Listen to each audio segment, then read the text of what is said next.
crazy mother. Welcome to In the Loop on Air, the only fan-sourced podcast produced by and starring its fans. Starring Clint Novak,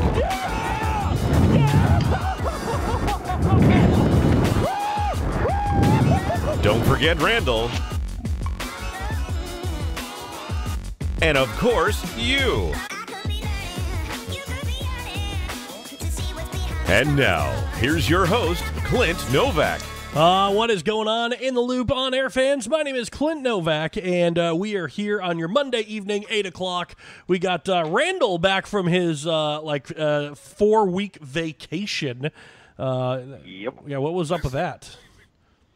Prior engagements. Yeah, don't forget about Randall, even though he's not here.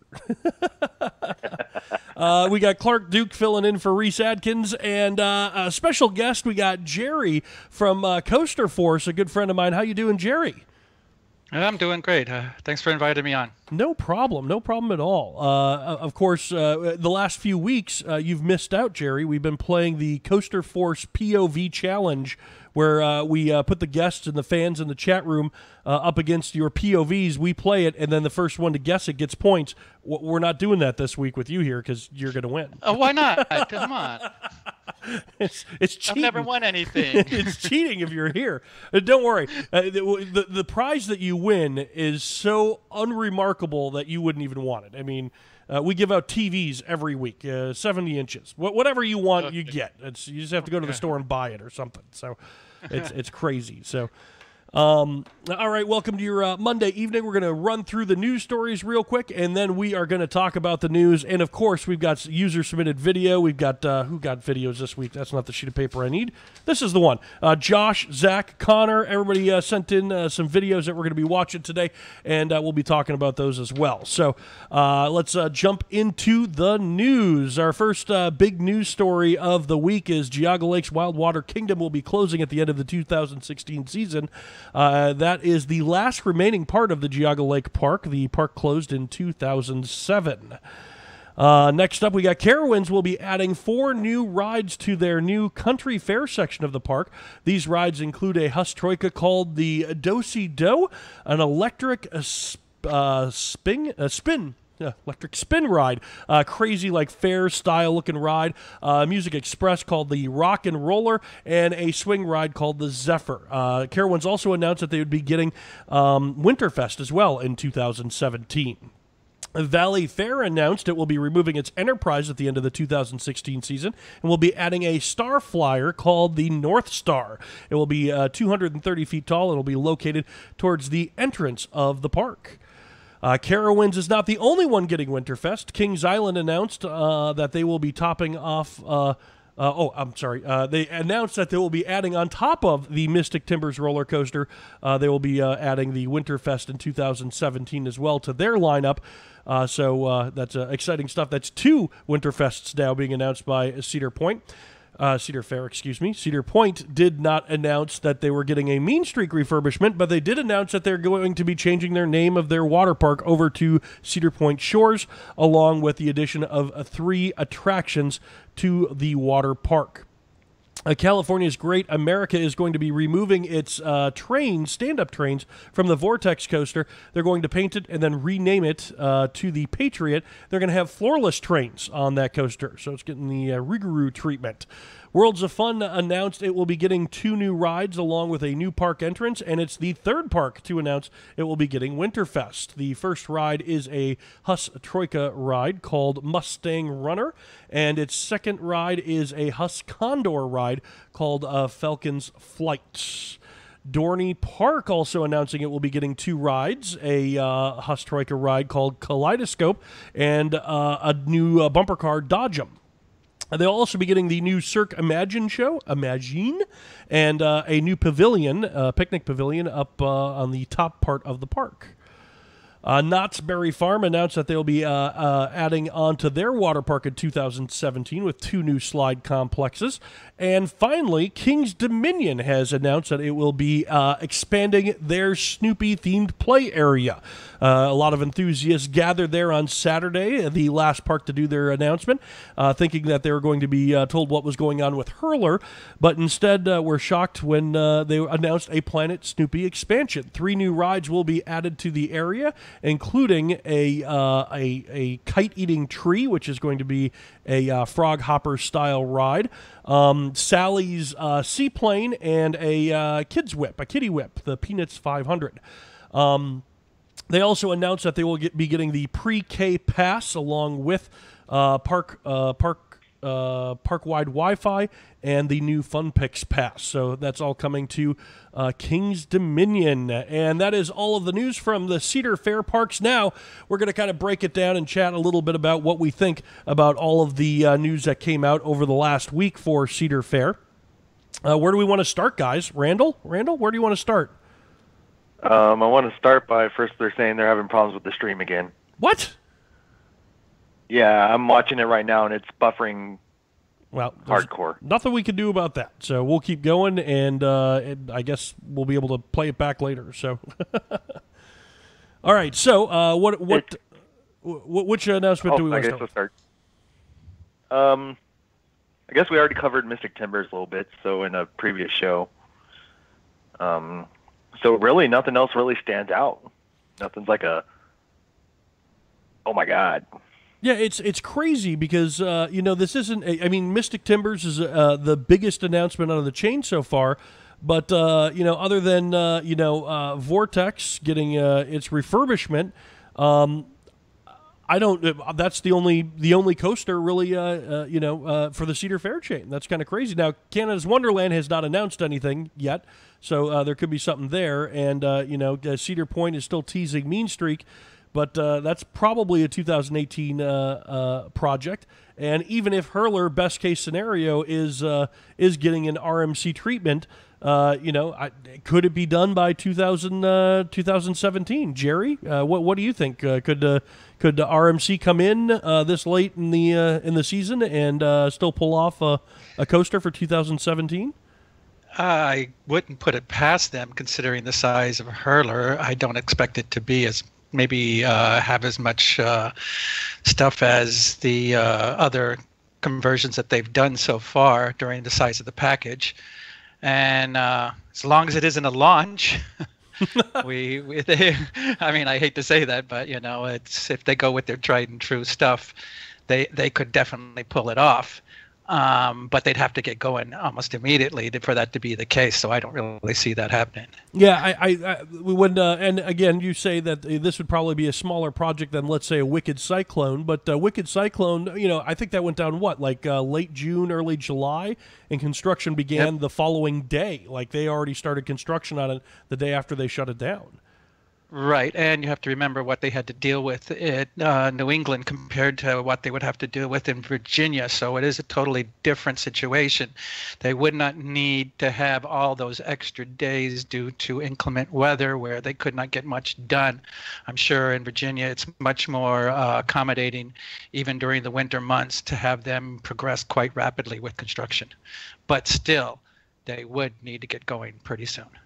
Yeah, so that probably best case scenario it would be a late opening in 2017, but at this point I think fans would take 2018. They'll take whatever they can get because right now they got Snoopy. But the other thing is also we don't know whether this is actually going to be RMC or not. So there's RMC has got a lot on their plate right now. They've had basically put a lot of their projects off due to the problems with getting Lightning Rod up and running properly. They've also had to deal with the recalls on the other coasters for their their locking mechanisms there for the restraints.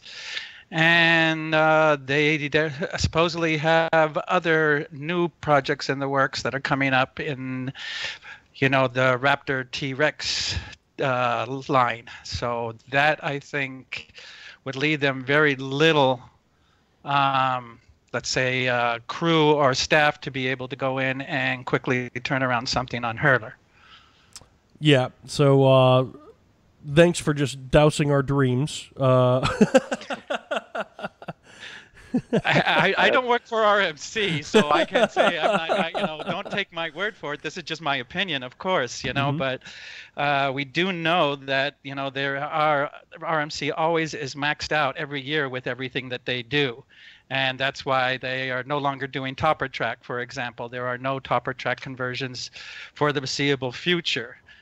Just because they do not have the manpower to do it. And Fred, being the hands-on type of guy that he is, he's not going to go out and just hire random people to go and take care of any of his projects. Everything is done by the crew that he has. He expanded that crew last year, and that's as far as I think he wants to go. He doesn't want to overstep what he can't do. It already kind of bit him a little bit in the butt this year with lightning rods, so don't look for them to go beyond their usual amount of coasters, which in this case, I would not see anything more, than, a few major projects. All right, good problem to have, though. If you're a company that is constantly booked and building and doing all that stuff, so good problem to have. Yeah, well, the one nice thing though is that they do seem to be now on the boat with Cedar Fair. I imagine also that if that is indeed the case, Cedar Fair isn't going to kick it off with a coaster like Hurler. I see much more, as most other people do, as it being something gigantic like Mean Streak.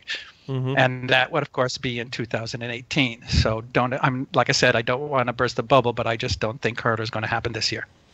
There you go. All right. An interesting fact, Randall brought up in one of our season pass, Kings Dominion season pass holder group, that 7 seasons have passed, or 7 seasons will pass once next season comes in, since I-305 was built. And in that time, we've seen 2 expansions of Planet Snoopy, 2 rides have been added, and 3 rides have been removed. So we've seen things like Singing Mushrooms and Starlight Spectacular. We've had several years where nothing was built ride wise, but attractions like Singing Mushrooms and Starlight Spectacular were done. We've gained 2 rides, but have lost 3 rides in that same time, one being a coaster.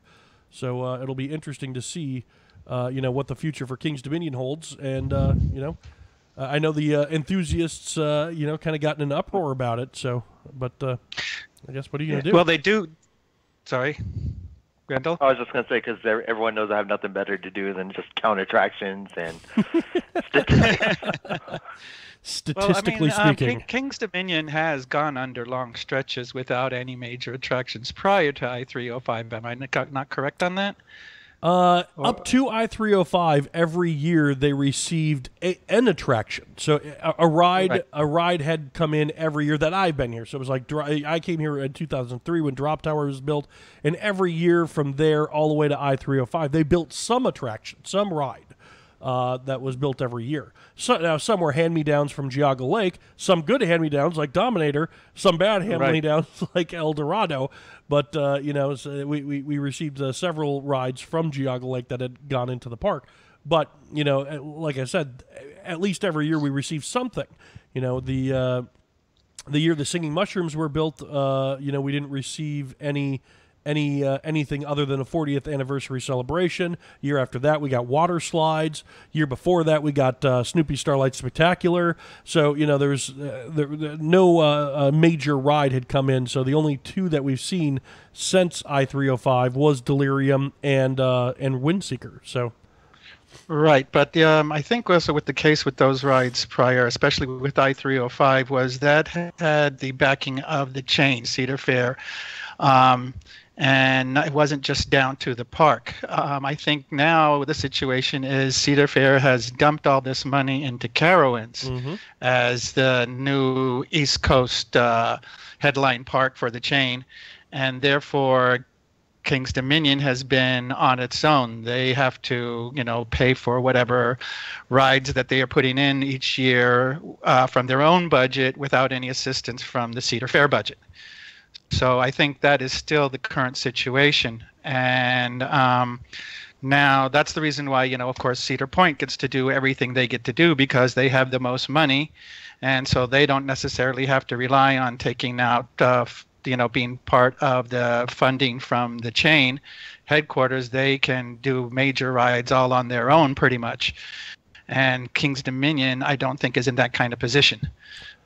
I agree. Yep. And we've lost we're losing everything to Carowinds, including our general manager. So she went down to Carowinds, and now we got Mr. Chadwick. So we'll see what good luck he can bring to us. But definitely you saw the sway after I-305.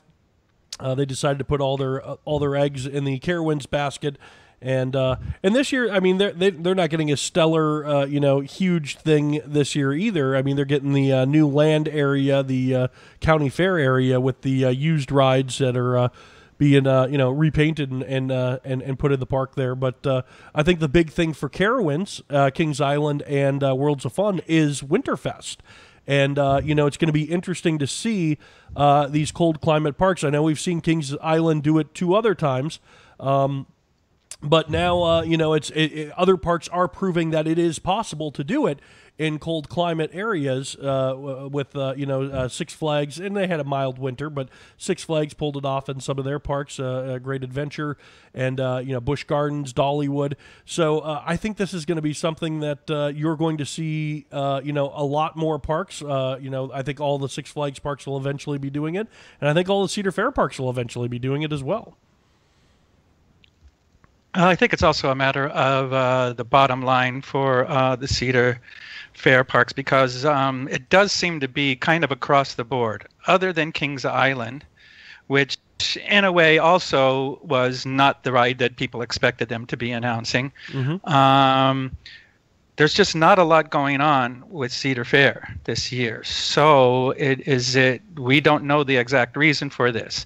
It's not just on King's Dominion. Like you said, Carowinds, which has been getting major influx of cash and major rides, is getting these smaller flat ride sections similar to what Cedar Point did with their midway last year, right? I believe it was last year, was it the year before? And it doesn't seem to be something that is just particular to King's Dominion is basically what I'm trying to say. It just seems to be across the entire chain. I could agree with that. Yeah, it's definitely not, usually you see 2 or 3 big coasters or at least, 2 big coasters going in. And this year we're seeing, although I'm looking forward to it, I don't think I wouldn't consider it a big coaster. So, and that's the only thing. So really right now we're already in 2018 mode. So, but yeah, with that, and then all the other stuff, you got some water park stuff going into Knott's, Cedar Point, a lot of flat rides. They bought a lot of Troika rides, that's for sure. So they got the art of the rides as well for the Troika rides. It's all the same. They just changed the sign on the ride. So they got that same picture with the different signs going in the different parks for Worlds of Fun and Dorney and all that. So go ahead, Jerry. No, I'm not against this, though. I mean, I understand what they're doing.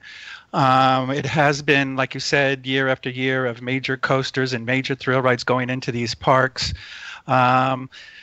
So there needs to be a little bit more for the family offering. I don't think that the expansion of Planet Snoopy at King's Dominion is necessarily was necessary to fit this, but for Carowinds and these other parks getting these type of rides, it has to happen at some point, and this is as good as time as any. We got to continue to not just the park chain has to continue to go towards family rather than us thrill seekers. They've been basically feeding us thrill seekers for quite some time now.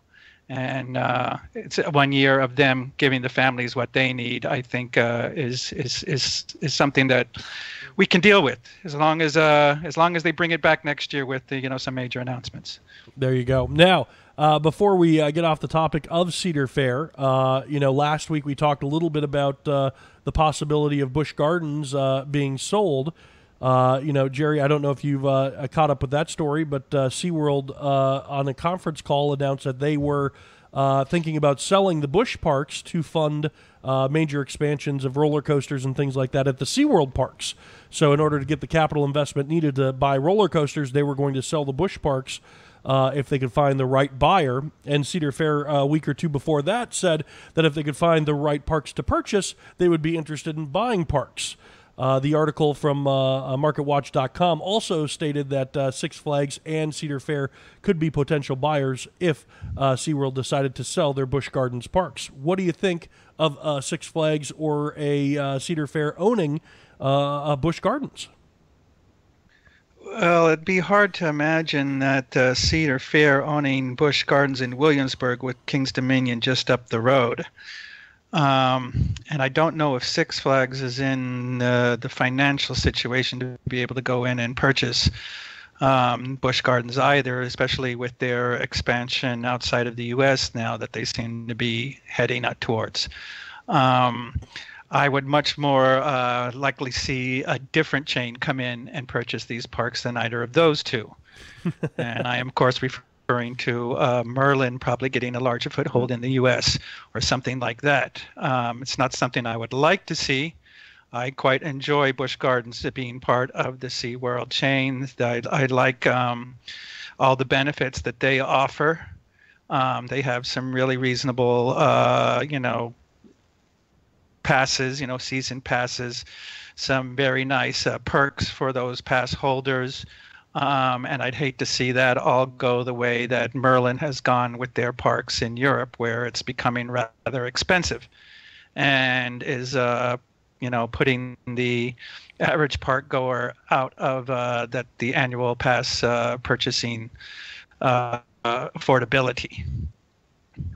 Now, for Six Flags, their expansion overseas, that's just licensing. They're not the ones actually paying for the park.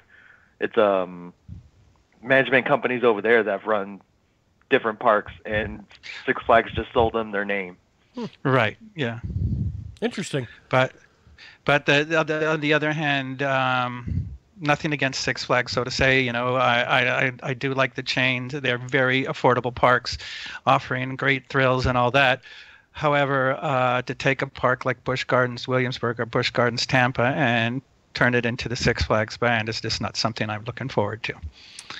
Yeah, and the only hope that I could see if a Cedar Fair or Six Flags owned Busch Gardens would be that would be like their high-end parks. Like, they would still keep that feel, spending money in entertainment and landscaping and theming and making sure that brand still stays, a good name. And that's not to say that I don't think they would not be able to use the Busch name, because that name is not associated with SeaWorld as a corporation standpoint anymore. So, I don't see why they wouldn't be able to continue running it like that. But like you said, Jerry, I think I would rather see, Merlin or even Herschend or one of those park chains that are used to working with high-end entertainment, food, theming, right, things like that. So, especially theming, yes, that's the one thing that we don't have enough of here in the U.S. in my opinion. You'll have to excuse me. Costa Force is European based, and I'm influenced by our European members quite a bit. But I think theming is a big part of your experience at an amusement park, which is why Disney does so well, Universal, and both of the Busch Gardens parks. SeaWorld also included in this. So to see that go would be a real loss to the parks here in the U.S. because although many parks call themselves theme parks, that is quite debatable about the amount of theming they actually do. That it is. We do have some listener feedback. We're going to go watch some videos from people who sent in some videos. We've got this first one I'm going to play. I'm playing them out of order a little bit, but this one we can continue talking while it's playing. Connor sent this one in from Busch Gardens Williamsburg. It's the Invader construction site. Now, the reason why I turned off the audio Connor, is because we couldn't hear or understand what you were saying. So that's why we had to shut off the audio there. But as you can see, this is the train ride at Busch Gardens Williamsburg. Lots of work going on both sides of the train. He can't keep focus. He keeps going back and forth on each side of the train. Lots of cars on site. Lots of equipment on site. And it definitely looks like, and we had a conversation earlier with GCI that they said that, we're going to see that vertical construction happening very, very soon. So, keep your eyes and cameras ready at Busch Gardens Williamsburg. So this is a quick look at the construction site there. It's going to be an interesting coaster, that's for sure. They took out a lot of the trees, which, I think, obviously they need a way to work in that area. But that's really what I was looking forward to most, is just kind of having that coaster run in the landscape and all the trees and everything. So I hope eventually they'll be able to grow that back in. I don't see why they wouldn't be able to just go. Maybe they just strategically remove some of the trees so they can go back and place them there, or somewhere off-site they've been growing them for years that we didn't know about. Somewhere off-site they've been growing trees for years. It's a thing. It's a thing. No, I'm pretty sure there's trees on site they could move over there too. They got lots of trees. Yeah. So. Yeah. Plus, as we said before about Busch Gardens, they care very much about this type of thing. So I don't think they're just going to go in and strip an area bare without having some plan to put something back in its place. Agreed. So, I'm looking forward to it, and anytime I can get a GCI somewhat in my backyard, I get excited about that. So, thank you, Connor, for sending in that video. Now let's go to one with audio. This one is going to be from Zach. Zach actually sent in 2 videos. We're going to watch one, and then we'll go over to Josh, and then back to Zach. This is Zach checking in from Knoebels. So let's check that out. Clint and whoever may be watching, my 72-year-old grandpa and I just got a Phoenix at Knoebels. What'd you think of it? Very good. Yeah. Very good. Awesome ride. Not bad, here at the park. not bad. Here at one of my most favorite parks, rocking the merchandise right here. Is that good for you, Reese? So anyway, we're having a great time here at Knoebels. Off to ride some other phenomenal rides here at one of my most favorite parks in the world. And we did survive. Thanks for watching, and I may or may not see you on the midway. Anyway, Phoenix, by the way, it rivals El Toro. See you later. Uh-oh. Phoenix rivaling El Toro. I don't know. I've only been to Knoebels once. I did not have a good time. It didn't live up to the expectations, the coaster enthusiast layout for it, but I actually am looking forward to getting back there, because I believe last week on the show we did Impulse as one of the POV game guesses, and man, that ride looks insane. Oh, well, it is quite a change for the park, and that's because it's been done now by the next generation of the Knoebels, Rick and Brian and his brothers. So they're looking to take things, I guess, a different direction than the previous generations, and are willing to go a little more modern rather than traditional. Some people think it's an eyesore. Other people really enjoy it. The ride itself, of course, is great. It's very, very smooth. I don't understand why there aren't more of these Zero coasters out there, because to me, they're much better than the Eurofighters. And the other thing about Knoebels is I haven't been able to get back because they have done some retracking, if I am not mistaken, on Phoenix. And Phoenix is basically an airtime machine, so I'll be interested to see if that has been affected at all. Huh. I don't remember much about my Phoenix ride. The only thing I remember that stood out that I liked was the double lift hill on the Twister, is it Twister roller coaster? Yeah, that's correct. Yeah, that's I enjoyed the double lift hill. I don't remember if I enjoyed the ride or not. I just thought it was really cool that they had that weird double lift hill. Well, you actually definitely need to get back to Knoebels and ride Phoenix, because I don't understand why you can't remember that ride or why you did not enjoy the time there, because that coaster is definitely an airtime machine. We can blame And I Adam think House. It's Adam airtime House's is something that you like. Adam House's. It's Adam House's fault. So we'll just go ahead and blame it on Adam House. So Hashtag blame Adam House. blame Adam House. All right, so I was planning on getting Sherry up there. Sherry, it's one of her favorite parks, so we're planning on getting up there. We didn't get up there this year, so that's kind of a bummer, but definitely probably on the list for 2017. All right, so Josh sent in a video as well. Josh, I think, is still trying out for our co-host position, which we stopped doing because our fans went crazy. But let's see what Josh has to say. What's up in the loop on air? It's Josh. And I know it's been a while, but I'm back. And I'm sure you're not surprised, I'm auditioning again. Now, what makes me great for the show? Well, I know all the stuff that's new in 2017 that hasn't been announced yet. First of all, Top Thrill Dragster will be repainted green and renamed Blaze It. I think you know why. Secondly, I know what's in the shed. So after riding Mystic Timbers, you will hit a brake run and enter the Elucid Shed. We're inside this shed. They will be playing a video. But this isn't just any video. This is a video that will shock everyone.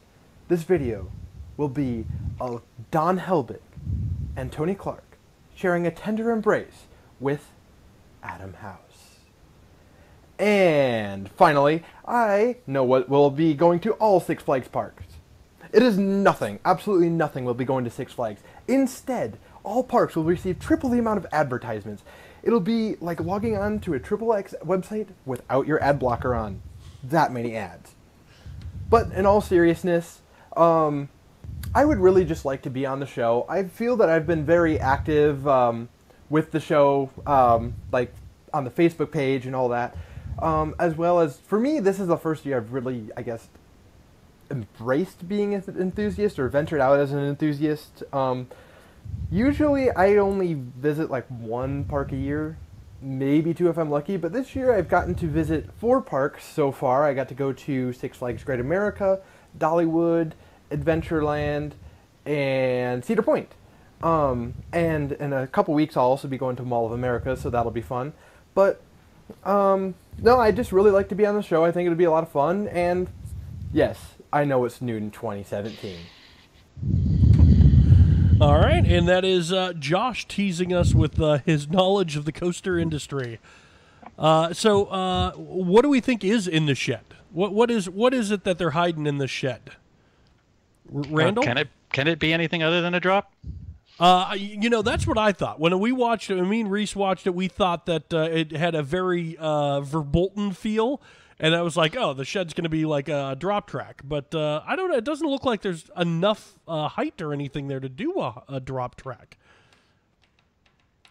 I think it's going to be like a jump scare and they take your picture. So it's going to be like dinosaurs. Yes. I think... well, oh, go ahead. I think he has something there, but I think actually it's going to probably be a combination of both. I could see that being a smaller drop. It doesn't have to be necessarily anything that size. And it's just got to be something that's going to give people a jolt. Like you said, a good photo op. They can add in something else, like he says, a jump scare, something like that to make it more of an impact. I mean, you do have this kind of haunted woods type feel to the whole thing, so it's got to be something along that line. So, and it can't be anything much because it's directly before you enter back into the station. Mm-hmm. So that reminds me a la 13 at Alton Towers, which again does not have a tremendously large drop, but an effective one.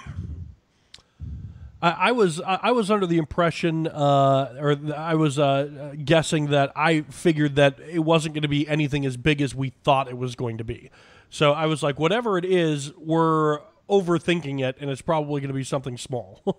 But I do think it's going to have multiple shows, or whatever it does, it's going to have multiple, kind of like Verbolten, re-rideability. They'll want you to ride over and over again. to see all the different effects that they're going to have in there. So, You know what we should have done? Adam House may not have known what was in the shed, but I bet he knew the height of the track going in and coming out. Oh, I'm sure Adam and the gang know a little bit about what's in the shed. Oh yeah, I'm sure too, but it's just easier to say I don't. The other thing is you don't have to have the track be a different height going in and going out. You can have a drop that then returns the train back up to its original position and then have it exit the shed. So not having a different level of track at one end and the other does not necessarily signify that this is not going to happen. I can see you can almost have like that tree grab the train and shake it up and down and then let go. Yeah, I can see it. Something like that. That's what I'm thinking. But on the other hand, you are in a shed, so it's going to be kind of weird as far as that. But they can make an effect where it is you are, although you're in a shed, inside it can be much more like outside with a night sky, stars, using the correct lighting, etc. So it doesn't necessarily have to have an indoor theme inside the shed. Like you said, it can have a tree in there that seems to be the main focus on all the artwork that we've seen so far for this. So it's kind of strange that it would not have something like that. You know, I wonder if the Cedar Fair executives took a ride down to Dollywood one day and checked out all the different things they have at Dollywood and while researching this project, and then on their way out of town stopped at the Jurassic Riverboat Experience and said, we need a ride like that. We need an ending like the Jurassic Riverboat Experience has.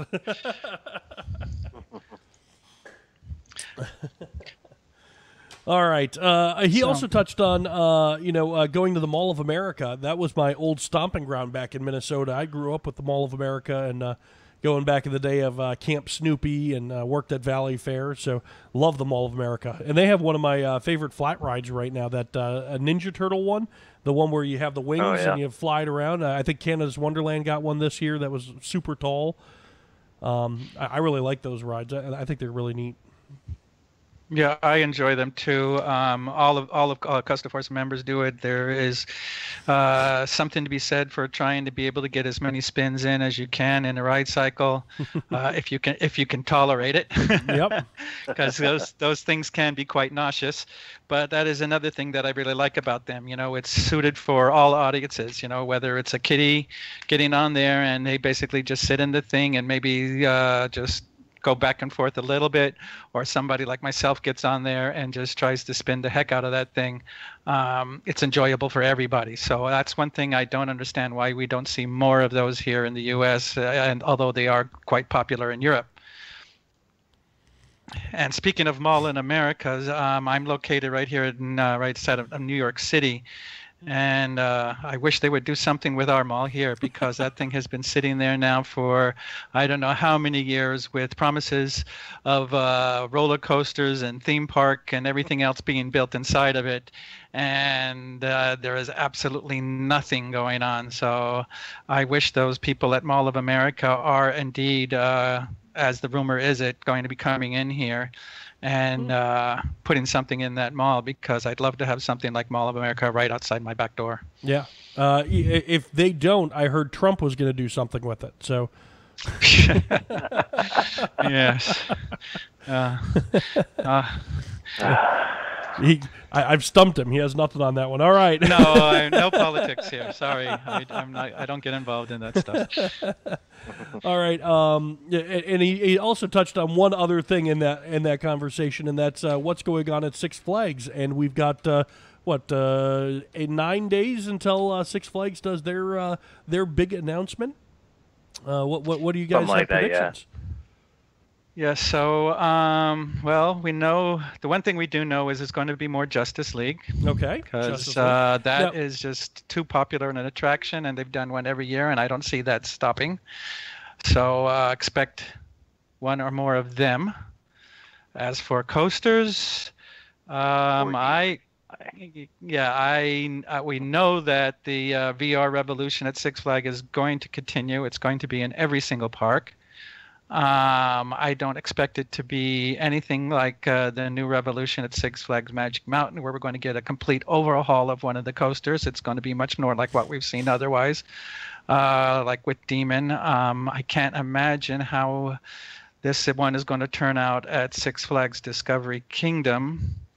I have been to Six Flags St. Louis, and I have been to Great America, and the Arrow Loopers were, I think, about my tolerance as far as VR was concerned, and experience of that on an SLC, just I am not looking forward to that. However, it does seem that they have learned at Six Flags. They stayed away from, originally they were supposed to put it on Raging Bull, and that I think would have been, well, I don't want to say a disaster, but it would not have been good. I think Demon is much more suitable for it, and I hope Six Flags continues to find suitable coasters for doing this. In other words, not the most popular coaster in the park, a la Superman at Six Flags New England and Six Flags America. The lines for those were plenty long enough, and the ride was a great experience as it was. And I don't think that the VR experience added enough to those coasters to make it worth, the 6-hour waits that we were experiencing for those rides.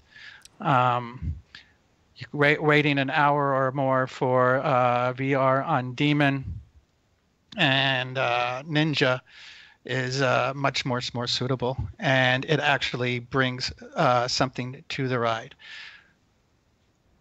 Yeah, I that was the one thing that just killed me, is that places like Six Flags America have this attached to a ride that already has poor operations and gets long lines, but then to put that extra twist on it, and you see 10-15 minute train dispatches. It's just crazy. It's just nuts. So Horrible. Well, it is being improved. They've got new headsets now that have been shipped out to all the parks. So you haven't been there to see that. They go on much quicker. They calibrate faster. They've also learned about the queue. They now have separate queues for each ride. One for the people who want to ride with experience the VR, and ones who do not. And finally, now they have added separate trains. So you'll have a train that's VR, and you'll have a train that is non-VR. So that will all help with the loading times.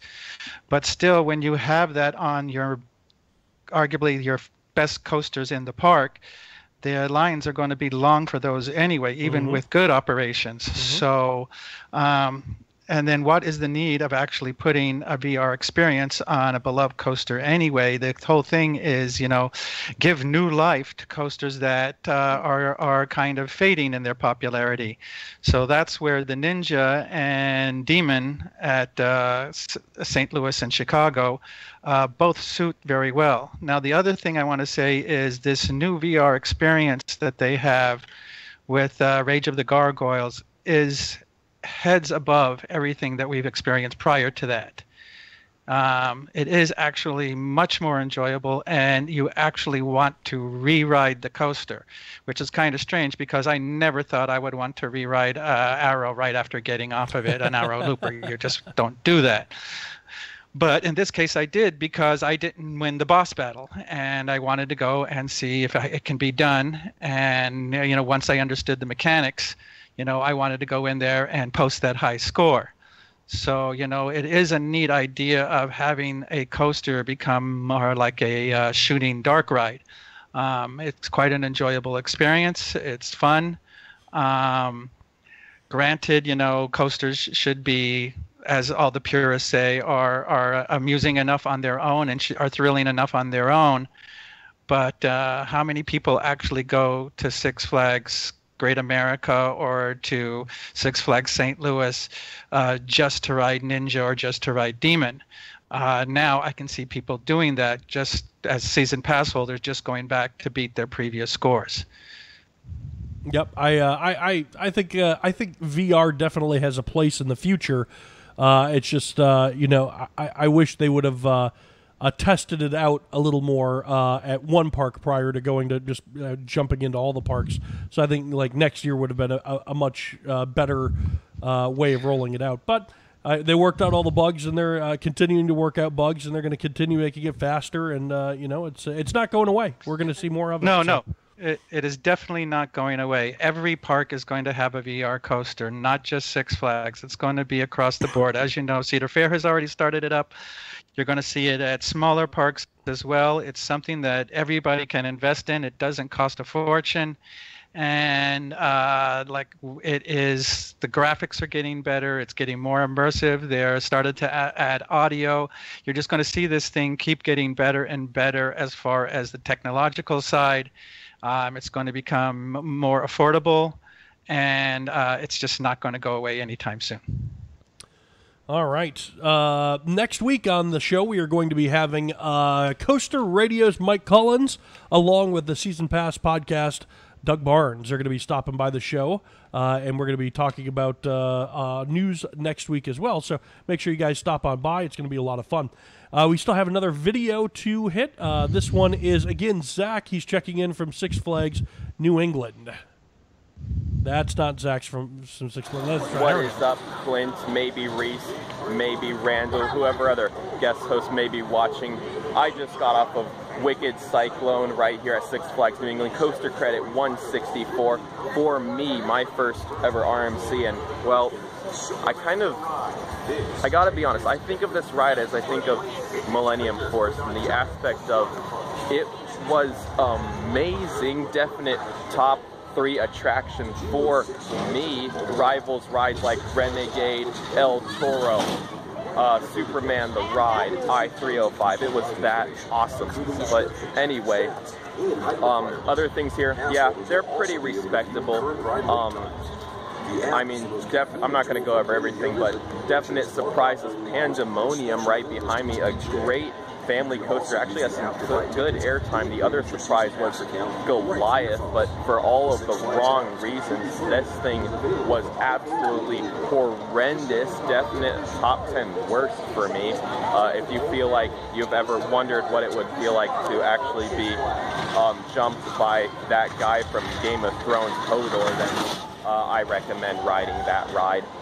It comes close, but that actually reminds me, I have to go out and ride Mindy Racer later on today. I already have the credit, but my friend needs that credit, so I'm not going to let him do that alone. So I would say bye or see you on the midway, but that's not going to be good for any of us. You know what they say, Bacoma puts you in a coma. Yeah. Wish me luck, I guess. Wishing you luck. All right. Six Flags New. Last time I was up there, I was with you, Jerry, doing some Wicked Cyclone. Yes, sir. Had a good time with you there. Yeah, it was. Wicked Cyclone was my first RMC. It was my only RMC, and man, that thing is crazy. It was just nuts. So my other favorite ride at the park there is the big Starflyer they have, the 400-foot Starflyer. I love Starflyers. I'm so happy that Valley Fair is going with a Starflyer and not a Windseeker, because I'm not a huge fan of the Windseeker. I mean, I love the Windseekers. Don't get me wrong. I go on the Windseeker almost every time I go to King's Dominion, but I would rather have the Starflyer model. Yeah, but I can go up to a Windseeker and go down for high wind. Yeah, down to high, exactly. And you never see that with the Starflyers. I mean, how often do Starflyers go down for high wind? Hardly ever. Hardly.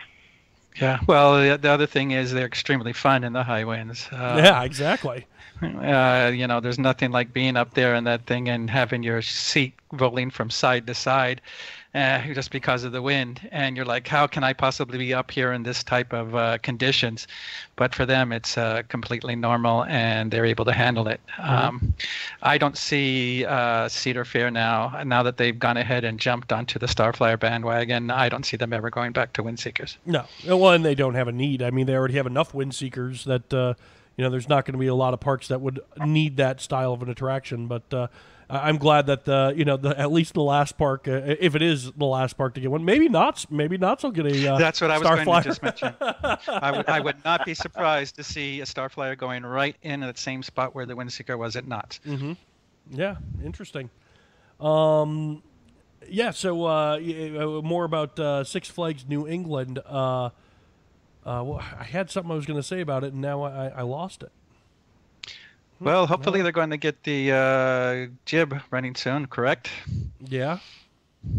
Because that is a major attraction at the park that they need to have working, and we understand problems with cables do happen. And especially with a ride like this, I imagine it's something that is not easily replaceable. So, but hopefully they're going to get that replaced before too much longer, because it hasn't. It's still down, is it not?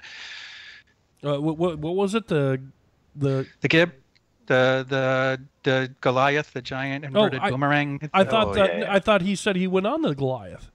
Oh, he did. I didn't. It was breaking up in my end. Yeah. Sorry. I think he said he went on it and he didn't like it because he felt like he got beat up like the from the Holdor from Game of Thrones. Yeah. Well, that is something that you don't really know about. They did decide to try out these new Premier trains with the easier loading seating, because capacity on that has always been an issue. It was at Six Flags Magic Mountain, so whenever they got the coaster from there, Six Flags New England decided they needed to try and make a change. It had never been tried before, and lo and behold, it is nice to sit in a row with your buddies and ride it. However, the ride does suffer because of the new trains. Yeah, I remember that ride being a very rough ride. I went on it the year before Wicked Cyclone came out. And I just remember getting beat up by it. So, it was a super impressive looking ride. The ride looked really cool, the station and everything. I thought it was neat the way it was laid out. But then, man, once I got off it, it was a rough ride. Yeah, and I think if you rode it that year, you were riding it with the staggered seating. It could have been. I don't know. It would have been the year, but it would have been the year the Cyclone shut down for the remodel. So not last season, but the season before. Right. So, like I said, the trains that they put in after that made the ride even worse, if you can imagine that. No, I don't want to. I don't even want to imagine that. All right. I think that pretty much does it for the show. Do we have anything else we wanted to talk about? No? Nope. Going once, going twice. All right. Well, I would like to just one more time say thanks very much for inviting me on. And like I said, I hope I haven't taken up your time. I feel like I haven't let Randall say a thing. But no, that's him. I don't that's say why much anyway. That's why we say don't forget about Randall. Okay. So no, it was great having you, Jerry, and we obviously love Coaster Force. If you haven't already checked it out, check out their YouTube page. Really amazing stuff. They got a lot of not only POVs, but they have a lot of other great videos as well. And now you guys are playing around with Braden's camera work, and you guys got the Coaster Force Cinema up and running, and you guys got some really cool videos coming out from him. Yeah, we hope so. There's been a few issues this year, because we put our eggs all in two baskets. Two baskets. Those baskets did not work. One was lightning rod, and we know what's going on there, and the other one was gale force, and so neither one of those. One of them at least is running. Yeah, exactly. So both of those projects had to be pushed back. Now we would have already had them completed and out there for you guys. So please bear with us. We do have other projects in mind, and we will bring in you some good stuff as well as those two projects in the future. Awesome. Well, I guess going into the off season, we usually don't run into each other until media day season. We see each other a lot in the spring, and then we have that big void. Yes. But I guess that just can't be helped. You're always at King's Dominion, and I'm always running around trying to film other places. So that's just the way it is. I'm very seldom at home during the summer. The summer's been a little bit different because of us waiting to get these two projects done. And I haven't been on the road as much as I normally have, so people won't see the usual amount of videos from us that we do bring. But I just returned back, and I do want to say this real quick. Mm-hmm. I just returned back from Adventureland in Des Moines, and the monster is the bomb. It is by far the best Gerstlauer coaster I have ridden. So I know it's out in the middle of nowhere, but anybody tuning in here has the chance to go ride it. Please do so. We will not regret it. Awesome. Did you get a night ride on it? Oh yes, I filmed a night POV. Did some night off-ride footage as well. So I rode it about 30 times, I say. So I just There's couldn't get nothing enough of else that to do in coaster. Iowa. What else are you going to do out there? No, they have plenty of coasters in that park, but that like I said, I very much love Caracho, the first one I got to ride like that at Tripsdrill in Germany. It has better theming, of course, than Monster, but Monster itself is, to me, the best ride that Gerstlauer has built so far. Wow. Awesome. All right. Well, Jerry, thank you very much for stopping by. We'll definitely have to have you come on sometime soon and have you fill in for whoever is not going to make it that week. If I'm around, I'll definitely join in. All right.